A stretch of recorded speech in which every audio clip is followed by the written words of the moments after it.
kita ini menjadi penghambat anak untuk belajar lebih banyak. Ciri-ciri anak super cerdas yang sudah terbukti secara ilmiah. Semua anak bukannya cerdas? Ya, betul Bunda. Jadi semua anak ini cerdas karena mereka dilahirkan dan juga tumbuh dengan bakat dan juga keistimewaannya masing-masing.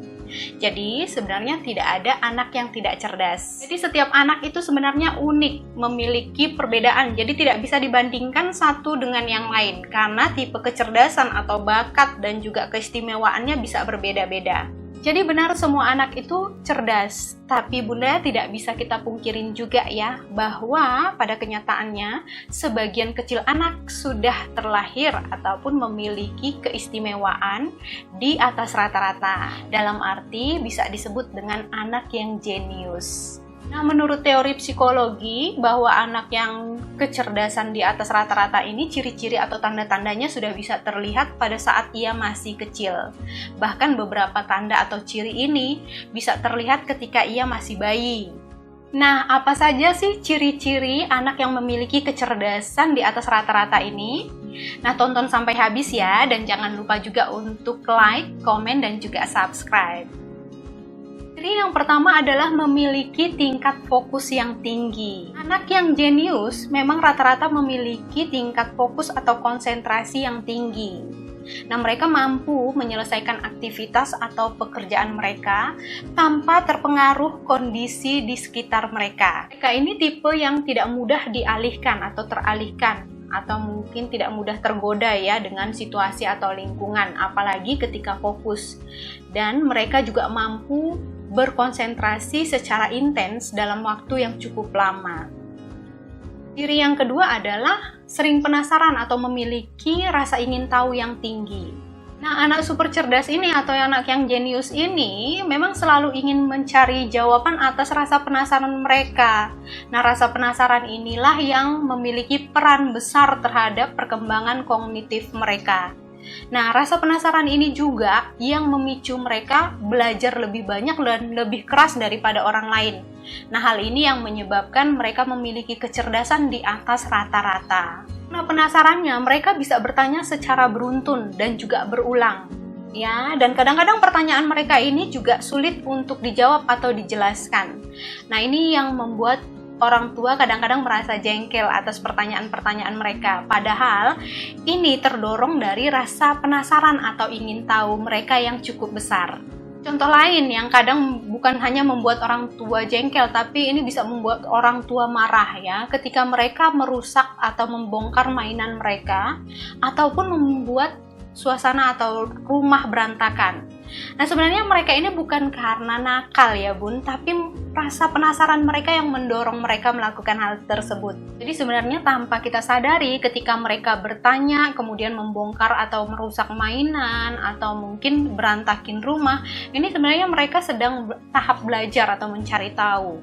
Ya, kebayang dong kalau misalnya kita marah, itu kan secara tidak langsung kita menghambat proses belajarnya mereka. Memang, jadi secara tidak langsung kita ini menjadi penghambat anak untuk belajar lebih banyak. Ya, jadi kalau misalnya di masa mendatang anak jadi malas untuk belajar, kemudian kita marah, ya itu sebenarnya bukan salah dari mereka. Jadi karena faktor orang tua yang sering melarang anaknya untuk bereksperimen atau mencari tahu atas rasa penasaran mereka. Yang ketiga ini bisa dilihat anak ketika masih kecil. Dari kecil juga sudah ketahuan ya, yaitu sulit tidur atau suka bergadang sampai larut malam. Anak yang sulit tidur atau yang suka bergadang ini kadang-kadang kan bisa membuat pusing orang tua ya. Nah, orang tua sudah ngantuk, anaknya belum. Nah, ini membuat orang tua kadang-kadang merasa lelah. Ternyata Bunda, anak yang memiliki kecerdasan secara alamiah ini mengalami kesulitan untuk tidur. Kenapa? Karena otaknya ini selalu terstimulasi.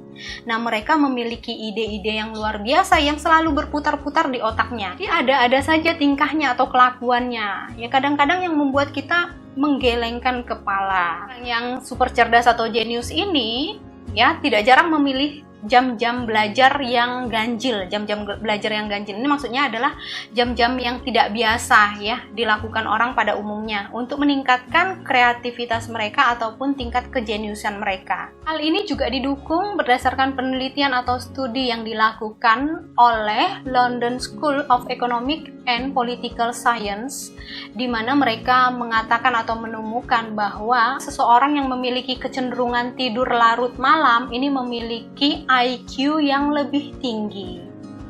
Nah, ciri yang keempat adalah anak mudah beradaptasi. Ya, anak yang mudah beradaptasi ini artinya adalah mereka memiliki kecerdasan dan kesadaran dalam melihat sesuatu dari sudut pandang yang berbeda. Mereka mampu membuat suatu koneksi atau mencari solusi yang bahkan kadang tidak bisa dilihat oleh orang lain. Psikolog juga mengatakan bahwa kemampuan beradaptasi dengan mudah ini memerlukan proses kognitif, ya, yaitu penalaran, kemudian persepsi, pemecahan masalah, dan juga memori atau daya ingat. Jadi kalau misalnya anak Anda mempunyai sifat atau ciri yang mudah beradaptasi terhadap lingkungan atau terhadap perubahan, fix anak Anda jenius. Jadi jangan disia-siakan ya Bun, kalau misalnya mempunyai anak seperti ini, Bunda harus tetap latih. Karena apa? Dia anak istimewa, dimana memang ciri ini tidak dimiliki oleh banyak orang. Ya, mungkin Bunda pernah mendengar istilah bahwa yang menang bukanlah yang terkuat, tapi yang menang adalah orang yang mampu beradaptasi terhadap perubahan.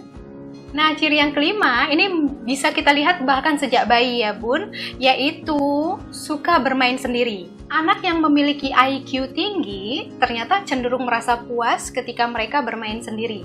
Nah, mereka juga tidak memiliki banyak teman. Ya, hanya satu atau dua saja. Ya, mereka lebih senang berteman dengan satu atau dua orang daripada sekelompok orang.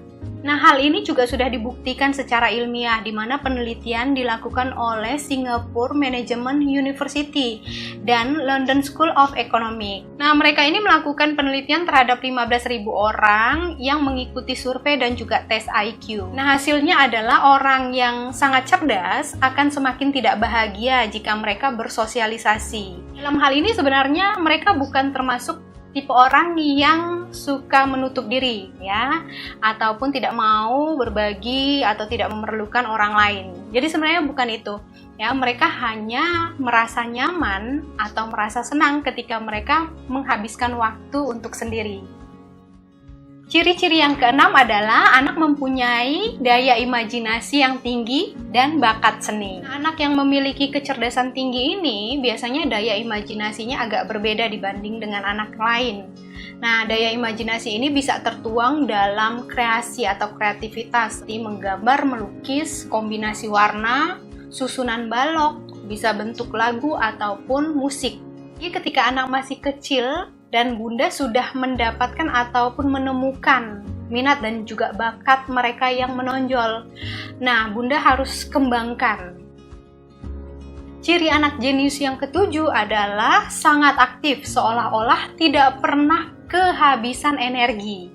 Kebanyakan anak yang super cerdas ini tidak bisa berdiam diri, jadi mereka memilih aktivitas atau kegiatan yang baru, apalagi ini menantang. Jadi mereka ini sebenarnya nanti kalau sudah besar ini tidak termasuk golongan kaum rebahan ya Bun, ya, karena mereka memang cenderung lebih suka melakukan aktivitas daripada berdiam diri.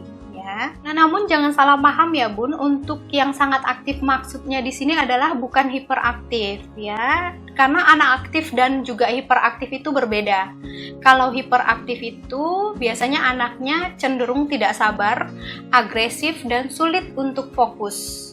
Nah, sementara anak yang aktif ini biasanya lebih sabar, kemudian bisa fokus lebih lama. Tidak hanya aktif dalam fisik ya, anak yang super cerdas ini juga aktif dalam berbicara ya, berargumen, kemudian bertanya, dan juga menceritakan apa yang dia lakukan atau dia alami. Jangan heran, kadang-kadang pendapat mereka atau argumen mereka lebih masuk akal ketimbang pendapat kita sebagai orang tua.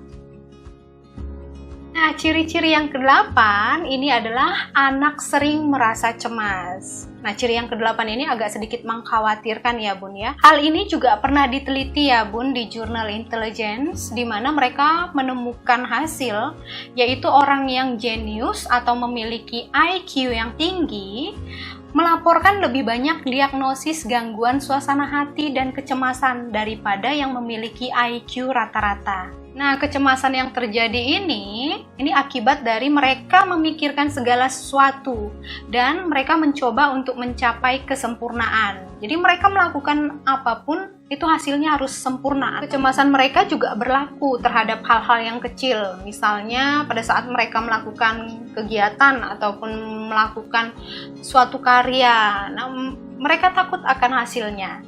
Ya, karena tadi mereka ingin segala sesuatu itu yang terbaik atau hasilnya sempurna. Nah, pada saat situasi-situasi seperti ini, pendampingan orang tua ini paling penting. Nah, orang tua bisa memberikan pengertian bahwa yang terpenting bukanlah hasil, tapi yang paling penting adalah usaha yang kita berikan untuk mencapai hasil yang kita inginkan. Ya, hasil yang sempurna jangan membuat kita sombong atau berpuas hati atau berpuas diri. Namun, hasil yang kurang memuaskan atau kurang baik, ini juga bisa membuka peluang untuk kita belajar menjadi lebih baik lagi. Yang terpenting itu sebenarnya bukan hasilnya ya Bun, tapi usaha yang kita berikan untuk mencapainya. Itu tadi 8 ciri-ciri atau tanda-tanda anak yang memiliki kecerdasan tinggi atau anak yang jenius. Dan bukan berarti anak yang tidak memiliki kriteria atau ciri-ciri ini bukan berarti anak ini tidak cerdas. Bunda, ternyata kecerdasan ini bukanlah hal yang terpenting dalam mendukung anak untuk sukses di masa depan.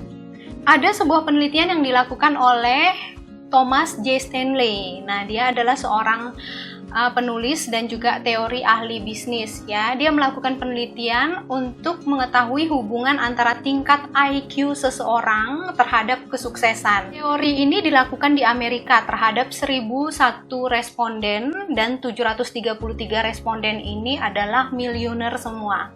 Ya, jadi orang-orang sukses semua ya, 733 tadi. Nah, hasilnya adalah memiliki tingkat IQ yang tinggi, sekolah di sekolah favorit atau perguruan tinggi yang bergengsi bukanlah termasuk faktor utama menentukan kesuksesan seseorang. Nah, faktor utama penentu kesuksesan itu ternyata yang pertama adalah bersikap jujur, yang kemudian kedua disiplin yang baik, ketiga pintar bergaul, 4 mempunyai pasangan hidup yang baik, dan 5 bekerja lebih keras daripada orang lain. Nah, memiliki IQ yang tinggi ternyata adalah urutan ke-21 dalam hubungannya dengan kesuksesan. Sementara lulus dengan nilai terbaik atau nilai yang baik ini adalah urutan ke-30. Ya, jadi sebenarnya IQ yang tinggi ini bukanlah faktor penentu utama dalam kesuksesan. Nah, walaupun bukan yang utama untuk kecerdasan ini, tapi kalau misalnya kita memiliki anak yang cerdas, kemudian ditambah jujur, disiplin, pintar bergaul, nah ini komplit ya. Ya, paket lengkap. Nah, kebayang dong anak ini akan menjadi seperti apa nantinya. Ya, jangan lupa untuk like dan komen dan semoga informasi ini bermanfaat. Terima kasih.